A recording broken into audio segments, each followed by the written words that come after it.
कभी रात में आसमान की तरफ देखा है और वो टूटता तारा? वो असल में एक जादू है जो हमारे वायुमंडल की एक खास परत में होता है। आज हम उसी रहस्यमयी और बहुत ही जरूरी परत की यात्रा पर चलेंगे, जिसका नाम है मेसोस्फीयर। तो सवाल ये उठता है कि ये मध्य आकाश आखिर है क्या चीज? ये मिलता कहाँ है और हमारे लिए, पृथ्वी पर जीवन के लिए ये इतना जरूरी क्यों है? चलिए मिलके पता लगाते हैं। ठीक है, तो आज की हमारी चर्चा को समझने के लिए हम इसे 5 हिस्सों में देखेंगे। सबसे पहले हम समझेंगे कि ये मध्य परत आखिर है क्या। फिर हम पता लगाएंगे कि आसमान में इसकी सही जगह कहाँ है।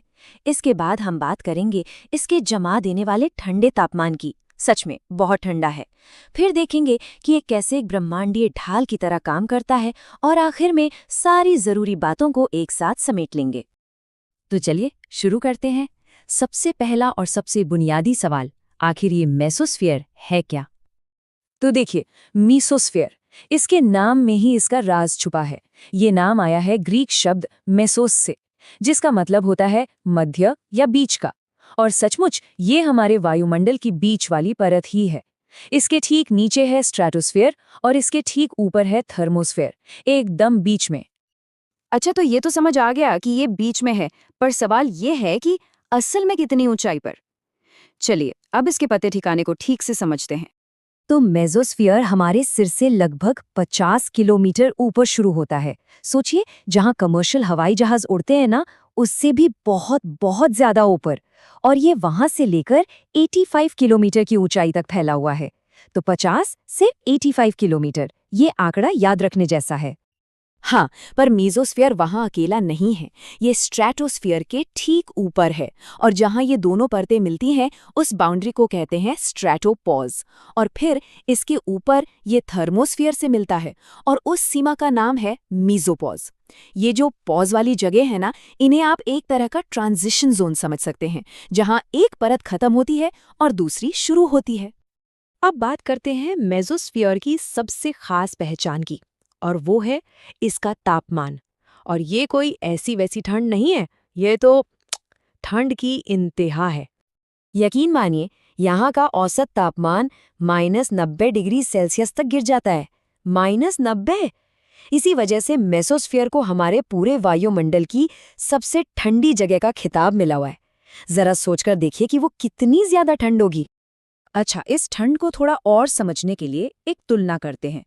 धरती पर आज तक जो सबसे ठंडा तापमान रिकॉर्ड किया गया है वो है अंटार्कटिका में -89.2 डिग्री सेल्सियस। और मीसोस्फीयर का तापमान कितना है? -90। मतलब ये परत हमारी धरती की सबसे बर्फीली जगह से भी ज्यादा ठंडी है। कमाल है ना? तो मीसोस्फीयर सिर्फ ठंडा ही नहीं है, यहाँ बहुत कुछ होता भी है। असल में ये कुछ बहुत ही दिलचस्प और जरूरी खगोलीय घटनाओं का स्टेज है। सबसे पहली और शायद सबसे मशहूर घटना, उल्काओं का जलना। जी हाँ, वही जिसे हम टूटता तारा कहते हैं। देखिए, होता क्या है, हर रोज लाखों छोटी बड़ी चट्टानें, मतलब उल्कापिंड, अंतरिक्ष से धरती की तरफ आते हैं। और जैसे ही ये तेज रफ्तार से मेसोस्फीयर में घुसते हैं, वहां मौजूद हवा के कणों से इनका जबरदस्त घर्षण होता है, मतलब फ्रिक्शन।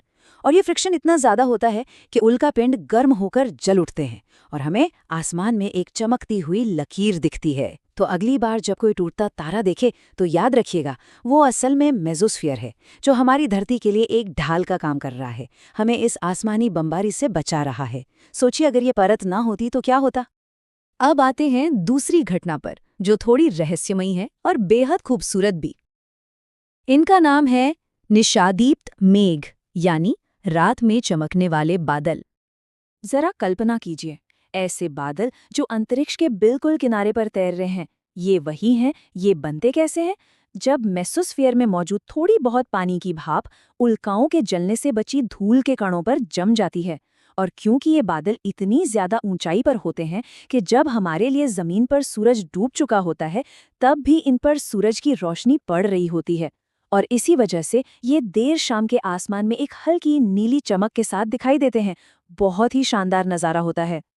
चलिए, तो अब तक हमने जो कुछ भी जाना उसे फटाफट समेट लेते हैं। मेसोस्फीयर के बारे में जो मुख्य बातें हैं वो ये हैं। सबसे पहली बात, इसकी लोकेशन, 50 से 85 किलोमीटर के बीच। दूसरी, तापमान। ये -90 डिग्री सेल्सियस के साथ वायुमंडल की सबसे ठंडी परत है। तीसरी और सबसे जरूरी, इसकी भूमिका। ये हमें उल्काओं से बचाने वाली एक ढाल है। और चौथी, यहाँ होने वाली अनोखी घटनाएं, यानी उल्काओं का जलना और रात में चमकने वाले बादल।